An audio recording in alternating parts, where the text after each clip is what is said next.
Welcome to the Survivor's Guide to Life. And in the last couple of episodes, we have talked about how to approach very difficult times. And we've said some challenging things. We've said that it's important to remember that we are limited human beings. We can't always have control.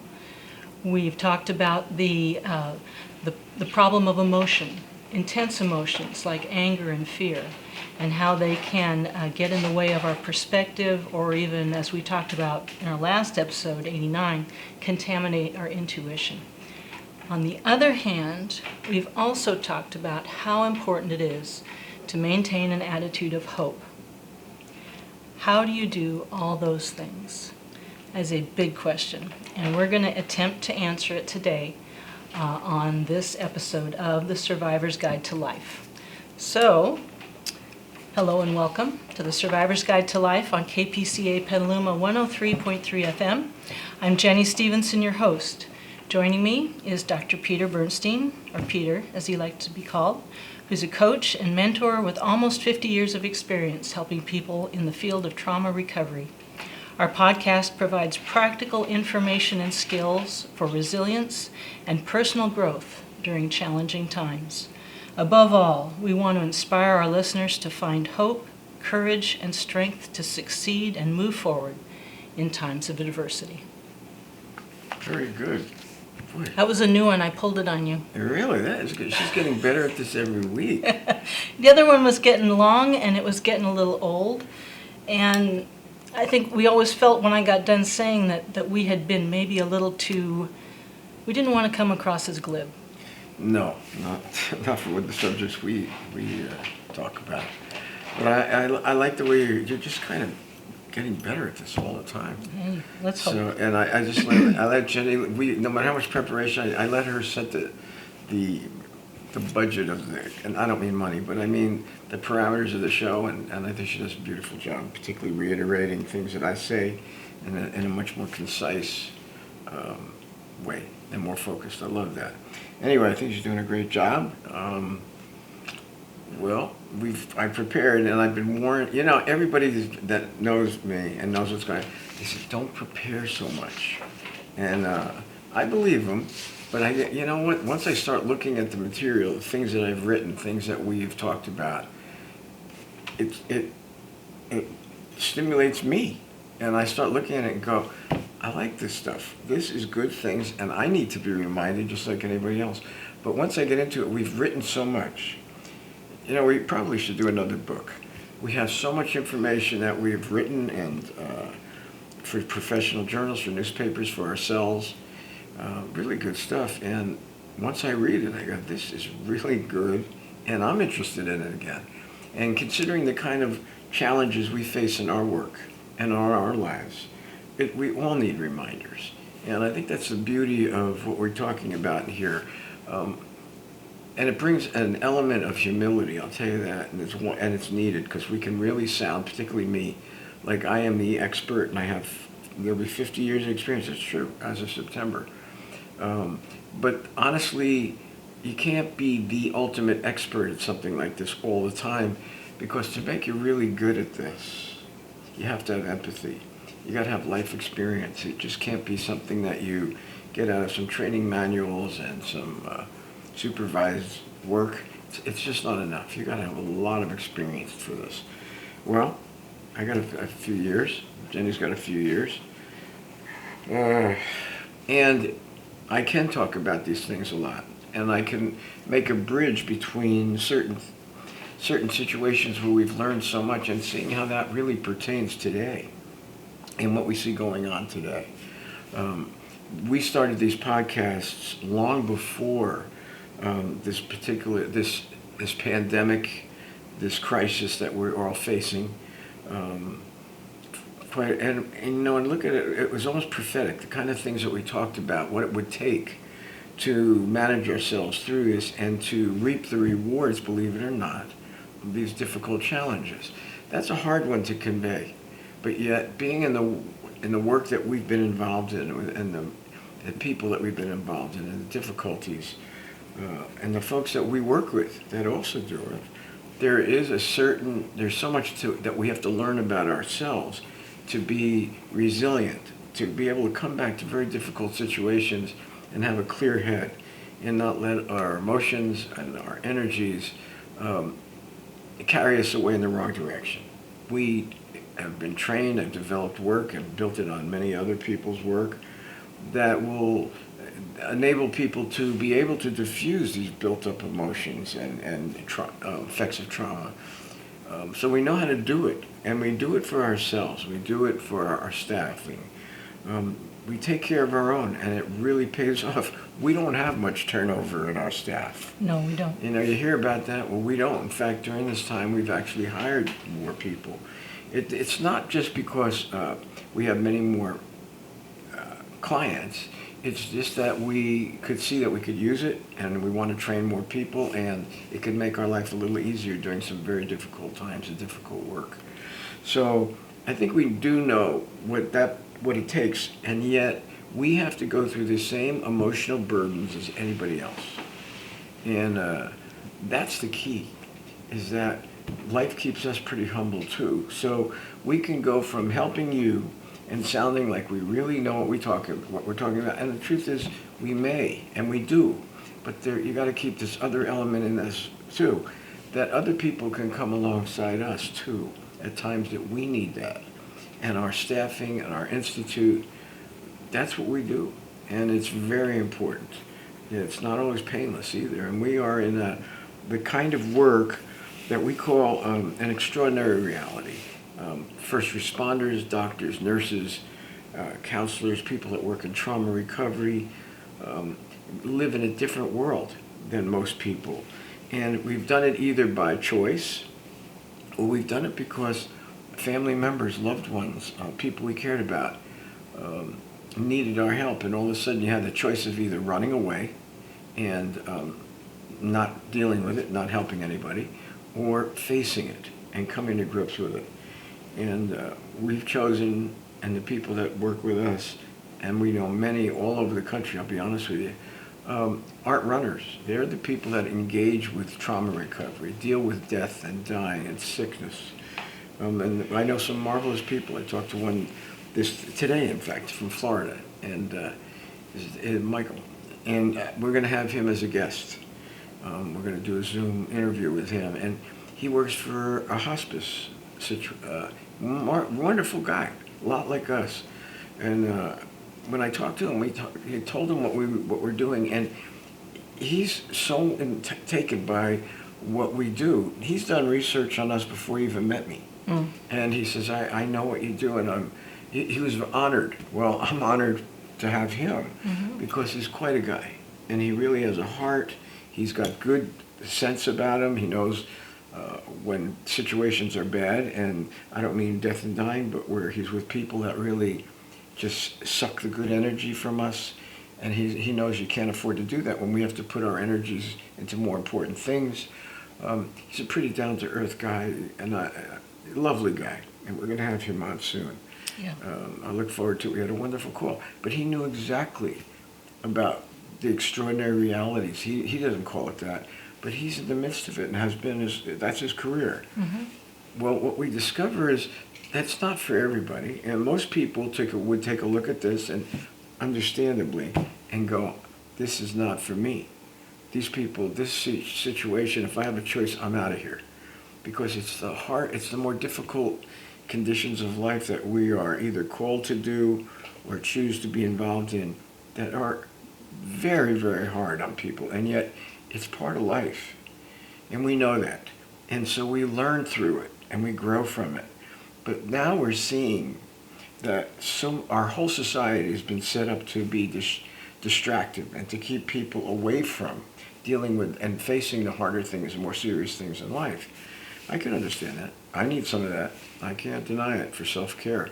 But I also know to make a lifestyle of it, which is what's happened certainly in our society, then when things really hit and there is no distraction from a crisis as enormous as this pandemic and also the offshoots of it, the anger, the adversity that I see coming out of it, I expected it, unfortunately, and it is happening. And so I look at all of that, and I think people are prepared because they didn't want to be. They didn't want to have to deal with this. Now it's thrust in their faces. And it's very hard to get away from it this time.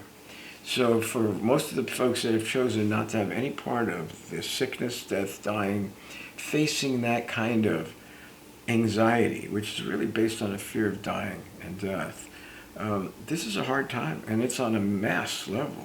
You came in this morning talking about this and wanting to talk about it today on the podcast of what you're seeing so much of right now are people who are in a mindset that's stuck in some ways in a negative place, angry or bitter or resentful or fearful in the situations, the circumstances that we're finding ourselves in today, in the pandemic, and any other personal struggles, financial, relational, that are so happening across the world now. Yeah.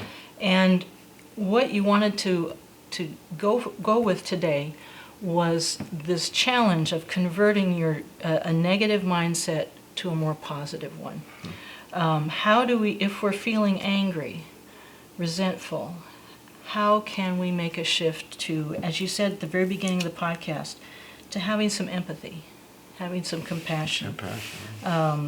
And your point in that, too, was that, as we said, life humbles us.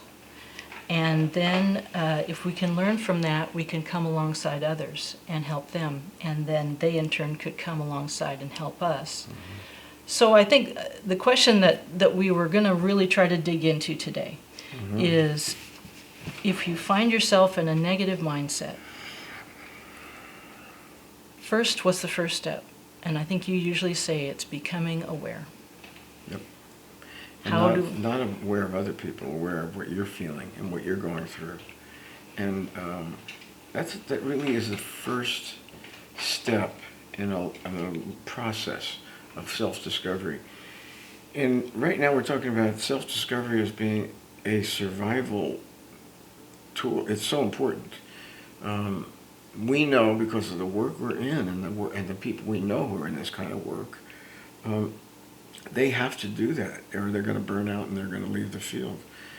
But it's important. The work seems to, something that's very similar, is it throws us back on ourselves after a while, in the sense of we don't have control over all the situations that are coming at us. And let's be honest, I mean, that's a real uncomfortable position to be in. And for do-gooders like us, it's really painful, because we go in, we want to help people. We have good intentions, but those good intentions don't last very long, because when the realities hit, they wear us down. And we have to come to a point of realizing many times, and I find it painful plenty, up right to this day, where I wish I could do more. And I feel so helpless when I'm watching people sick and dying and struggling and in pain. And I'll tell you the truth, I don't have all the tools I wish I had. In fact, people say, you couldn't do more. You do so much already. And the truth is, there's a part of me that wishes I could do more. I hear you. And I'm one of those people who have said to you, you are doing everything you can, but I also know what you mean, that you want to do more. I wish I could. We got to take a break. Mm-hmm. Peter and I are talking today about, we're looking at, in difficult times, how do we move from a negative mindset to a more positive or constructive mindset. And just before the break, Peter was describing the first thing that needs to happen, which is to become more aware of yourself and how you're reacting or in the situation, what's going on inside you. And he made the point that we don't always have control. We may have good intentions, but they won't always carry us through. Something more is needed. A lot more. And good intentions are very limited after a point, every time.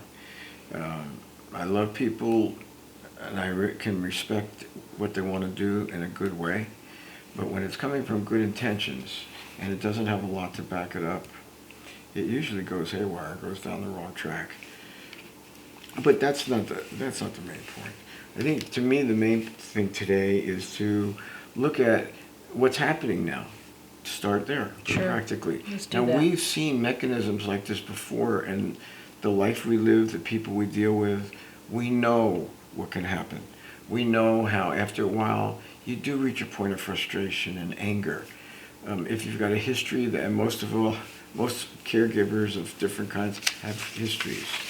A lot of their sensitivities come out of those histories.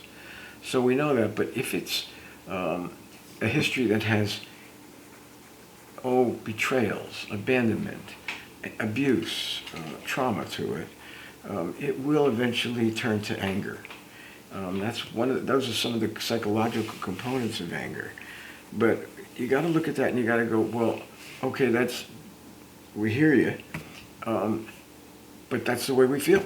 And we're angry. And I'm mad at that guy right now, and I'm mad at that political person. And I have a right to feel that way. Yeah, and I am absolutely justified.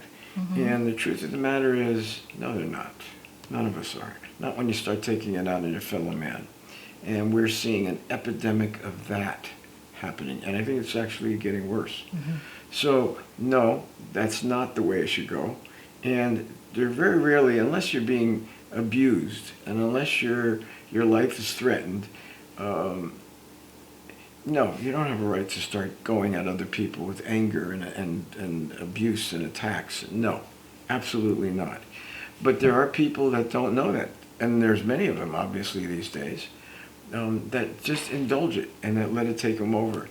Have they been the kind of people that really are paying attention to the triggers within themselves, what their body feels like, that they're starting to accelerate into an anger and eventually a rage? I think a lot of people don't.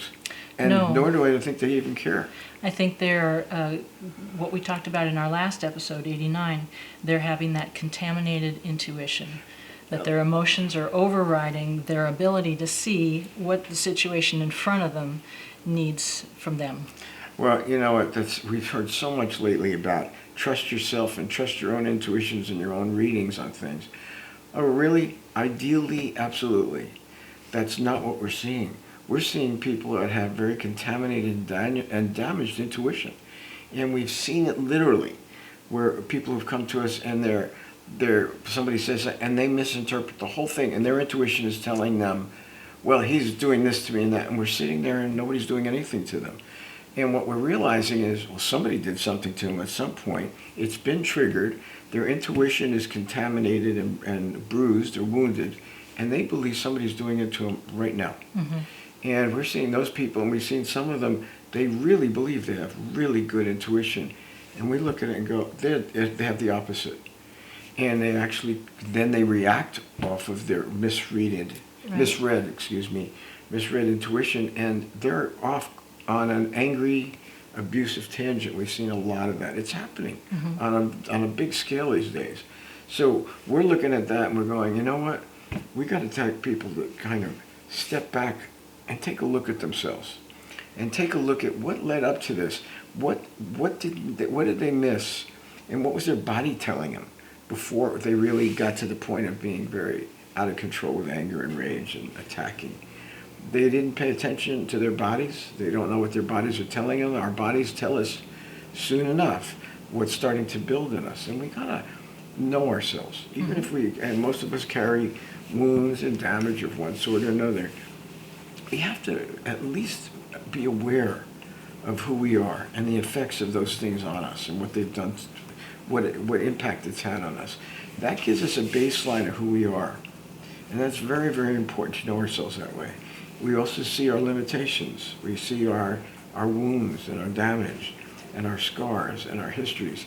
And when you do that, you can take a more constructive step, and you can really modify your thinking and your mind and your consciousness, and you can begin to make changes instead of going at somebody angrily and losing control or getting critical and provoking.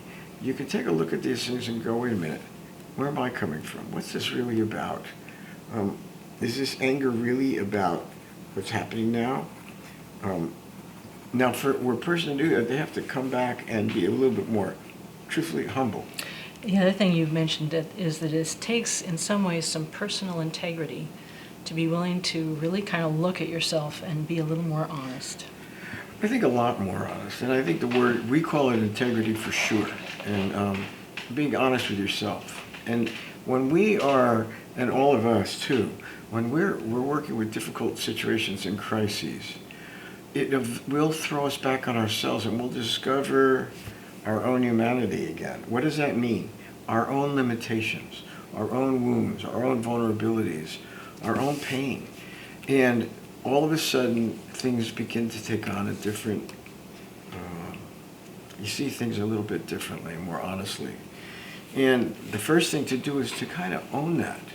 Not get judgmental, not get self-critical, because that is all that is turning anger and rage towards yourself. It's the same mechanism, only now you're turning against yourself. Not good. Neither one of those things is very constructive. But the key really is, what can you do about it? And the answer is plenty. First of all, taking responsibility for who you are. And that's not always easy, because it's painful to do. It's painful to see that we're at the end of ourselves and our own capabilities. Now, for me, and for many people we've helped, there's a spiritual element to this, no question about it. To looking at, we're coming to the end of what we've been capable of and who we are, and yet to realize there is hope, there's a lot more to us, but the truth is there's a power greater than we are. And that gives us a certain strength that we may not have to carry on and to use this stuff in a more constructive way. There's also, I've got to say, when we come to the end of ourselves, when you're talking spiritual, we've seen what they call spiritual warfare, and we're seeing a lot of it now. That we're also very vulnerable and open to some very evil, dark influence as well. Because we're tired, we're broken down, we're scared, we feel shame, we feel like we failed somehow. Whatever it is, it all takes a negative turn because we're so vulnerable to it. We fall back into old coping mechanisms that really don't fit anymore. And we go back to old behaviors that didn't work then, and they're sure not going to work now. We're seeing so much of this kind of thing go on. So the question that we put out there is, I ask people to slow themselves down before they go on the attack. To not all of a sudden just consider themselves completely justified in what they're attacking and what they're criticizing and what they're abusing and what they're destroying. Things need to slow down. People need to be more honest. I'm afraid I'm not seeing a whole lot of that. None of us are right now. We're seeing a lot more suspicion, I'll tell you that, and a lot more distrust and antagonism. It seems to be getting worse. The political process that's beginning to open up now is making things, just fueling the flames of what we're talking about and how dark and adversarial it is. And you don't hear much acknowledgement about the good things. You just hear attacks about everything else. This is a time when people are on their edge. They're primed to take that stuff in because they're scared. They don't know what to do. They're at the end of themselves. This is a very unusual, uncomfortable time. So they're willing to go along with these attacks, and instead of seeing through it and realizing that's not going to help anybody. So what you opened up with today and what you brought up was, well, how do you convert these angry feelings, these pent-up emotions, into something that has compassion to it and caring for a fellow man and a deeper understanding? Well, there is a jump that we need to take. Yeah. Consciously, absolutely. It's something that I could look at and realize, well, right now I could really let go and really go at it in a negative way, because that's what I have a tendency to do, or I don't have to do that. This isn't the time for something like that. And we need to stop ourselves and rethink and slow ourselves down. The next part of it is, and I think it's a very important part, is, okay, so we have those issues, our problems, and we're being fed through the crisis all kinds of negativity. But, to me, what can happen? What can we do to circumvent that? what can we do to change our thinking about situations that we feel angry about and instigated about? How do we turn into somebody who really takes a different view of things, has a compassion rather than anger? That's a huge question. That is. I think even people who want to can feel lost about how to make that kind of change in themselves. It's a big change. It takes a lot of work. I think it's so important to this time, especially now, because one leads to burnout, one leads to anger and frustration and exhaustion emotionally, physically, psychologically, spiritually. The other one gives a certain resilience and renewal, an ability to come back to difficult situation with a renewed outlook, a fresh outlook. The situation still may be really difficult and rough, but our response to it is what changes. And that's what we need to begin to commit to. Yeah. And, that comes hard. I know it. But it's a gift when you learn how to do it. Yes, and I want to make sure we get to that today. So let's take a break now and save some time to go over that next. Just before our break, Peter was getting down to the very heart of what we want to do today. I want to make sure you go away with some real clear positive thing, which is it's so easy to fall into the trap these days of being angry, scared, resentful, reactive, led on by the intense emotions that are going on all around us. How do we not fall into that trap? How do we make a more positive, constructive choice? Well, you left out one thing. It's not just what's going on around us, it's what's going on within us. Within us, too. And you can be one of the crowd and just fall into this, and we're seeing that happen on massive levels, which is very disturbing. Or you can begin to look at this thing as an individual and not be part of the herd mentality and understand yourself a little bit better and realize there's a better road to take even during these difficult times. So what does it take in our mindset? And I can speak for myself, I can speak for others. I talked to Michael about it today. The fellow's going to do an interview with us. And that is, well, what do we have to do with our thinking? The angry thinking that goes about has vengeance to it, has really holding grudges, unforgiveness, resentment, bitterness.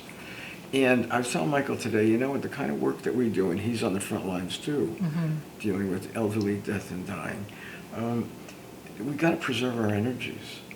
And we can't indulge like other people have, and it's not good for anybody to do, because if we get caught up in negativity of other people, it begins to drain us. If our thinking goes toward resentments and grudges and bitterness and anger and get-backs, we're wasting a lot of our energy that we need for people we have to be nourishing and nurturing and supportive.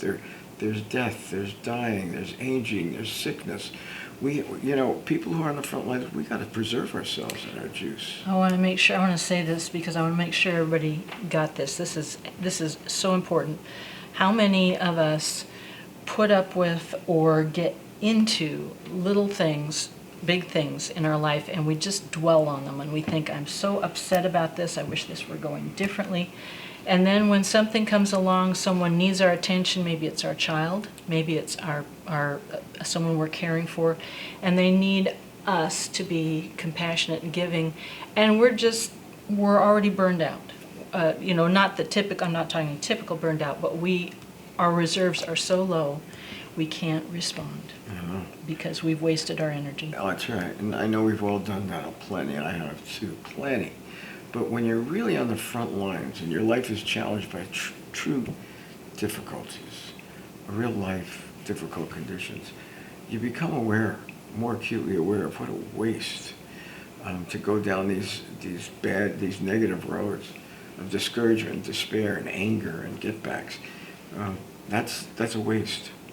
And when you have someone in front of you who has a need for anything you could give them to help them feel loved and comforted and protected during a very, very difficult transition in their life, that other stuff begins to fall to the wayside Remember we had an article that we read, a month ago. It was very good.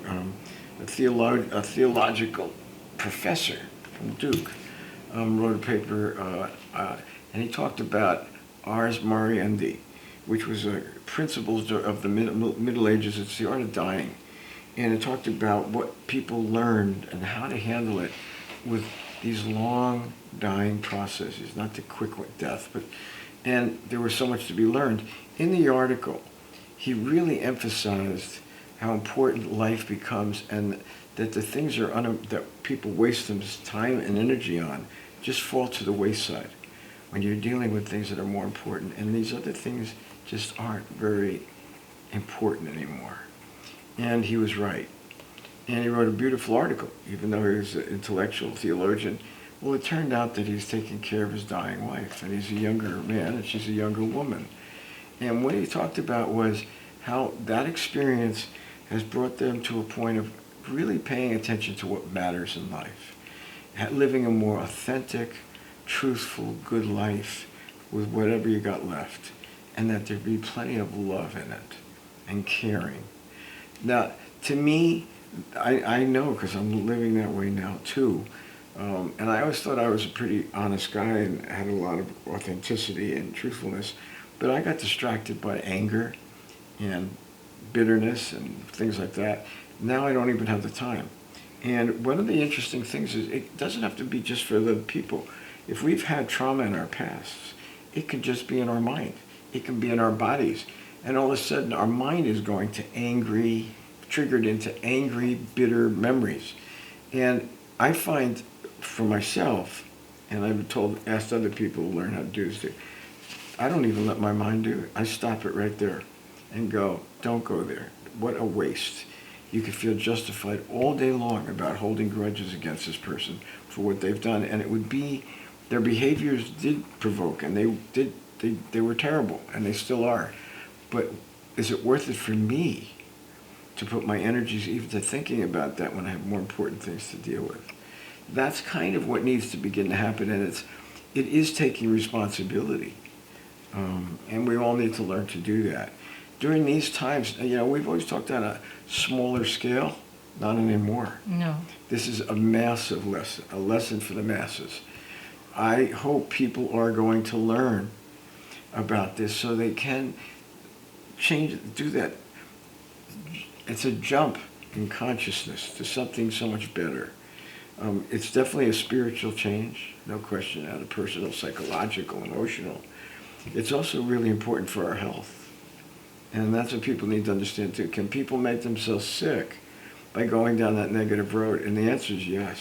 Absolutely. And the stress levels are bad enough, particularly now with people out of work and not knowing what's going to happen next. Oh yeah, people definitely can make themselves physically ill with the building up, holding in, and building up so much anger and frustration and fear. Oh yeah, and they get stuck. One of the resentments that I see happening in a lot of anger is about, life isn't supposed to be this way. And I was raised to think that if I went to school, had a good job, had money in the bank, and had respect in the corporations or whatever, that I had it made. And the truth of the matter is, that's not holding up anymore. And that kind of thinking is something I've mentioned before, and being in the world of psychology for so long, and frankly, I see myself outside of that now as a mentor and a life coach for trauma recovery. It frees me up to see things differently, not just clinically. There was always this thinking of developmental psychology, it was called. Development, how things are supposed to go, and the stages we're supposed to go through in our life. And it's very linear progression. But it never made, there wasn't much room for disruptions. There wasn't much room for the effects of crisis and pain and loss. Well, I've been involved in my work, I've been involved in my own life long enough and other people's lives to know making room for understanding the impact of disruption and pain and things that can happen that can absolutely change the very core of who we are. It's like an attack. That seems to be more what real life is about. Now, telling people that before didn't always come so easily unless they were in the midst of it. Now, people are seeing it and not knowing what the heck to do, because it's happening all over. Yeah. And we're dealing with life crises. We're dealing with disruption. We're dealing with change. And our minds have to be in a more flexible mode of thinking, not that linear, rigid mindset, but it's got to be something that's based more on growth and moving ahead and learning and growing and applying it to these new challenges. I think a lot of people are mad because life didn't work out the way they thought it would. Mm-hmm. And a lot of the things they were counting on and were told would give them security and safety aren't happening anymore. Mm-hmm. So we're seeing these kind of changes. We're seeing the impact that it has on people too. And a lot of people are very resentful and mad that, hey, I was told that if I did this and this and worked this hard for this corporation and, did my 401ks and had my financial security and my importance within the role I had, that's all I needed to do. And what they're discovering is that's disappeared. And it happened, I remember, in the 2008. During the Great Recession. Yeah, same thing, only this one's much broader because it involves losing our health. Our health, too. And death and dying, too, so it's much worse. But what happened was people didn't know what to do. They don't know what to do now. They're looking at this and going, this isn't what I was brought up to believe. And so they have a very fixed attitude about things, and it's a handicap. That's another energy drain, too, isn't it? That feeling that things should be different. This is not the way it was supposed to be. That's another real waste of energy. And they're spinning their wheels. There's other folks, and I will say I'm glad to be one of them. Doesn't mean I don't go through the hardships of others. Like others, I do. But when I see challenge and disruption, I look at it as an opportunity for change. I look at it as an opportunity. It develops a certain passion in me to get very creative. And it's, I guess, learning to survive the way I did. But it certainly has been brought up to date. And I begin to look at things differently. And I go, well, we can't sit around here spinning our wheels and worried about how things should have gone. They're not like that. New opportunities, there's new things happening here. And we need to embrace them and find out what they are so we can grow and adapt in very positive ways to these new changes. So I usually see these changes as it's the fertile ground for very positive change if we have a good attitude. So we have the hope and what we can learn from it, how we can grow from it, and how we can become deeper, more purposeful, more empathetic and caring people. And I think one of the things that's so important is to learn to be loving, to learn to give of ourselves and care about others. This is a great opportunity for people to begin to look at, you may have it rough. I'll tell you what's the most valued, precious kind of giving is when you're hurting and you're still able to reach out and help somebody else. That's a more precious way of loving and caring for others. Go take a look. See the suffering and pain that people are going through. And instead of worrying about yourself so much and what's been taken away, help somebody. Go begin to help, give to others. Go take a look at how many homeless people are out there now. Not the ones that are broken down and look like they don't ever want to get off the streets. Look at other people. They look like they wouldn't have been homeless. And yet when you talk to them, they can't even get on a homeless shelter because the homeless shelters had to cut back. Capacities have been reduced, and there's so many families that can't put enough food on the table right now. I was reading about that today. My God, it's enormous. Yeah. The financial crises have hurt so many. Help some of them. Yeah. I mean, find out what they need. I find it to be heartfelt and interesting. Mm-hmm. If you take a little time to talk to these folks, sometimes they don't want to talk to you. They just need help. They just need your help. And to help them during this time is a way of giving. Mm-hmm. It's a way of being charitable and caring and getting out of yourself. It's also a very healing thing to do. Yeah. I encourage people to start learning to give of themselves. Go look at what's happening around you and take a look at how many people are in worse shape than you are. Give them some help. It doesn't have to be, if you don't have financial, of yourself, of what your capabilities are. You can share some of that. There's something you can do more than you might imagine. Mm-hmm. We're in our last segment, which includes some questions and answers, but before I get to that, I just want to make sure the two main things that Peter said in our last segment. I distilled them down to two, so that I hope you can take these away with you. He was answering the big question I posed at the beginning of the podcast, which is, if you find yourself in a very negative mindset these days, angry, scared, resentful, disappointed, despairing, how can you get yourself into a more positive, hopeful place? Peter mentioned two things, and the first was that to stay in a negative, despairing, angry, resentful place means you are wasting energy on things that aren't going to help you. You're obsessing or falling into a place where you're draining precious energy and not accomplishing anything with it. The other point that he made is that when you take responsibility for that pattern and you can let go of it, you can start to remember what really does matter. What does really matter? And what it comes down to, bottom line, is love and compassion for others. Okay. For yourself too, but for others. Caring for others, actively caring, as well as being able to feel that inside. Well, it's one of the healing things that we've learned to give us resilience, because when we're in the midst of being, and this is where we're humbled and broken, when we give of ourselves to very difficult situations, our hearts break too. We're empathetic type of people. Our energy, we're more vulnerable to people's energy that we help. So we reach a point too of being heartbroken because we see what's happening and we can't always turn it around. So we feel that too. So during those times, you got to ask yourself, what will it take to get through this? Yes. Yeah. What were you gonna say? I have some questions. Oh, we're in the questions. We're in the questions. And she's smiling. This is supposed to be entertaining, and we're dealing with such a heavy subject. But I think a little entertaining attitude would be good too. Well, during these times. Well, and I hope this is a little clarifying too, because we've been on, like you said, this is kind of a heavy subject. Okay. So if I were out listening to what you're saying, and I want to do this, I want to be able to make this kind of shift, and I'm thinking to myself, am I just not trying hard enough? Is this a matter of willpower? Do I just need to try harder?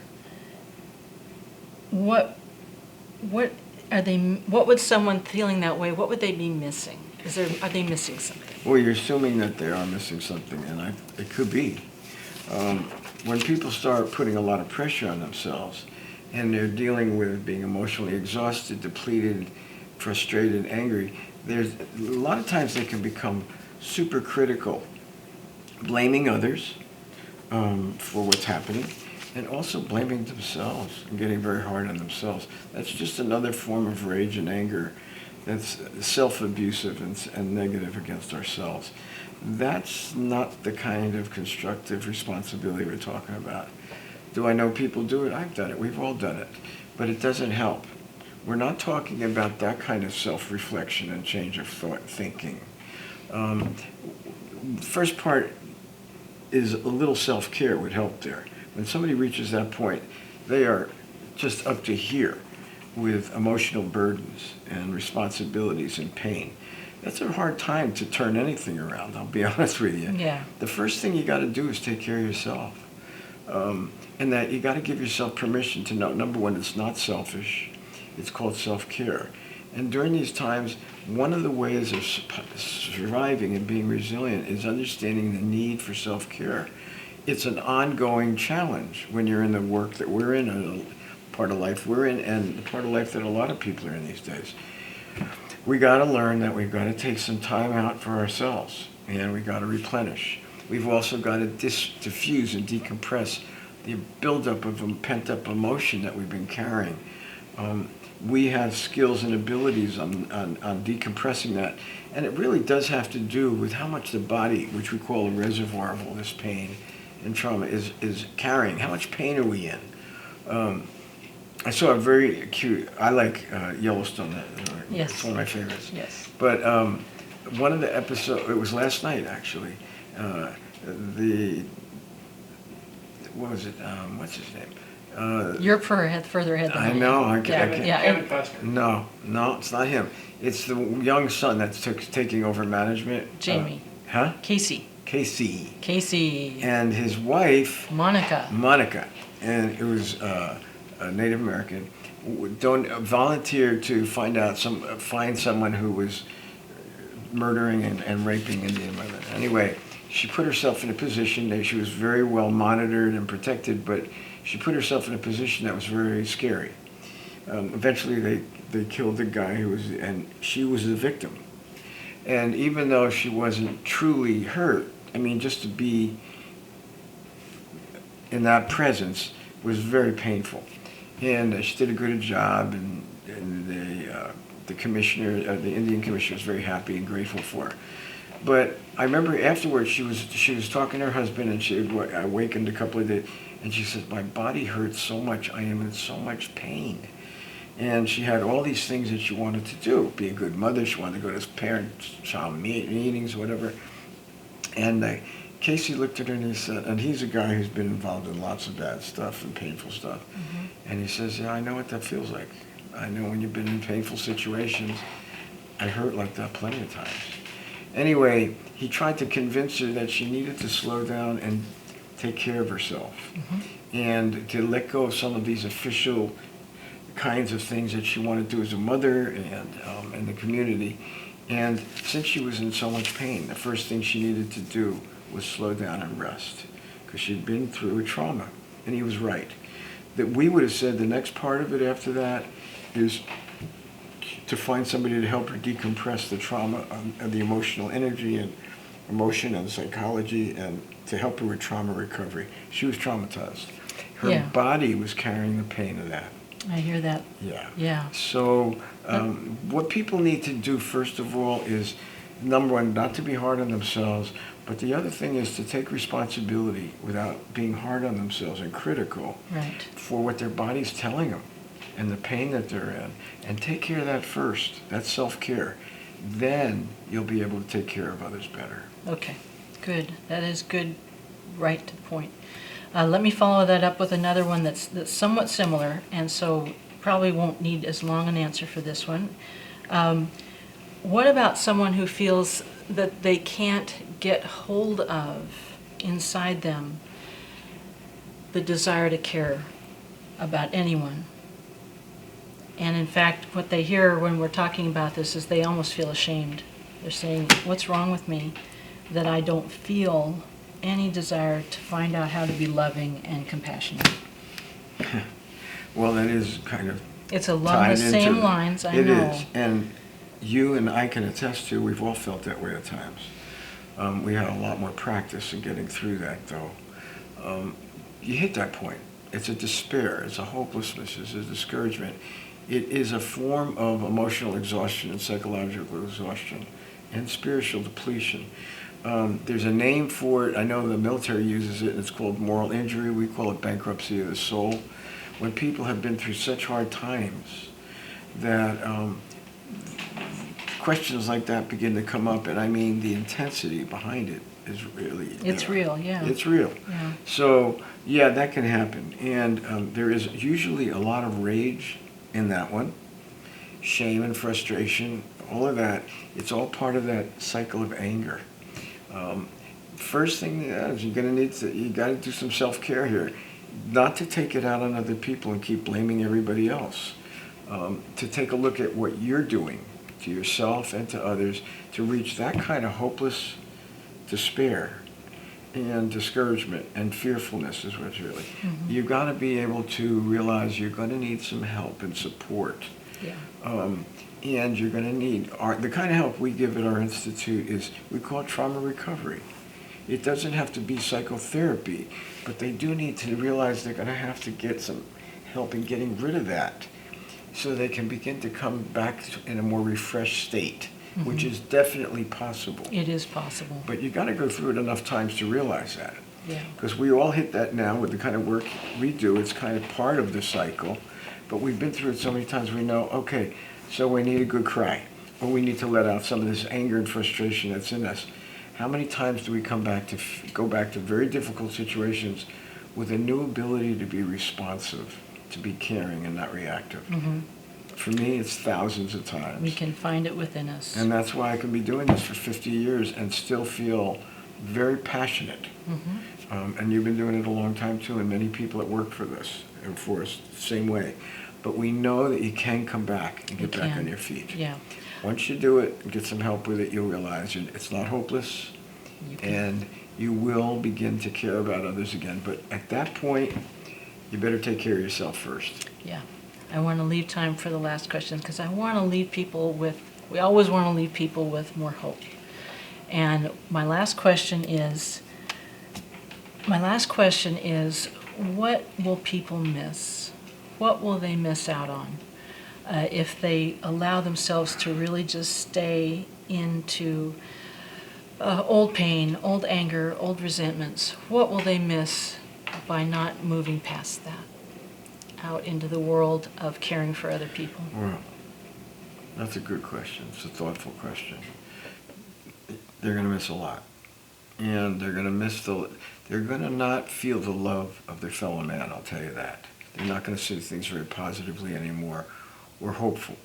The other thing that happens is they won't have the energy to overcome and to move forward, which is very important instead of moving back or staying stuck in negativity. You've got to have that. That hope gives us this passion, this energy to overcome the emotion and physicality that we are burdened by. And we're able to get beyond it. And we have to be able to let go and embrace, when I say hope, but we have to embrace the energy that it's going to take to overcome and get through it. Because we can't always see, when we're in the midst of it, the positive outcome. In fact, it's hard. But when you have hope, the nice thing about it is deep down you know that something good is going to come out of this. There's purpose. There's something in this that's going to prove to be pretty darn good, even though I don't know what it is yet. And that gives us the energy. And if we embrace that kind of thinking, we can overcome an awful lot of emotion and physical handicap. And I know I'm inspired with many stories and many people I know that have had the most horrible burdens to carry, physically, emotionally, and everywhere. And to watch them overcome and to work through it and get through to the other side brings me to tears every time. And I've seen so many stories like that, and I've lived through them, and I'm with people that can come through the other side. To me, that gives you renewed hope for the human race and for the human spirit. There are others that I know I'm not going to be able to see that the best I can do is make them comfortable and love them and care for them and oversee protecting them and doing whatever they take to their last days. To me, that's positive too. And for me, I always want to feel like I don't have any regrets that I didn't do what it took. And I ask other people to keep that in mind when things are rough. Do whatever you can so you don't come to the point of having such regrets that you didn't give it your best. Even though the outcome was you couldn't save that person, and it wasn't in your hands anyway, it's in God's hands, you gave it your best. That's what really matters. And you're going to come away, yes, heartbroken, but feeling good about yourself that you know you did your best. And that the person you helped deep down knew that you were giving them your all. They knew that too. Yeah. They knew that too. Yeah, so it's a much more loving, selfless embrace of life. And it's so much better. And it gives you a lot of resilience to go on. Yeah. Yes. Thank you. We can sign off now, but I don't want to rush it. I'll start by saying that if you haven't gotten your copy yet, Steve, our producer, cameraman, all-around whiz, put together a nice booklet with principles they're principles for life, really, and how to work through difficult times from Peter. It's a nice little booklet. If you let me know, Jenny, at bernsteininstitute.com, I will send you one of these. We'd love for you to have one. Let me also say that the Survivor's Guide to Life is made possible through a grant from Sonoma Coast Trauma Treatment, a 501c3 charity that relies entirely on donations to do the good work that it does, which includes bringing us to you. We hope that if we've been of value to you, you'll consider making a donation to sctraumatreatment.org. And our podcast, our website is thesurvivorsguidetolife.com, where you'll find the audio version of our podcast and several resources. But we also have a YouTube channel where you'll find the video version, us in person, doing what we do. We're also on Facebook and Instagram. Please like and share and let us know. Give us feedback. We would love to know if you have any questions, what we've done that worked for you, what you needed to hear that we didn't get to. Please let us know. Also, if you have a question for Peter or I, you can reach us at 707-781-3335. And, my email, Jenny, Jenny, @bernsteininstitute.com. Thank you for listening. Very good. Hang in there.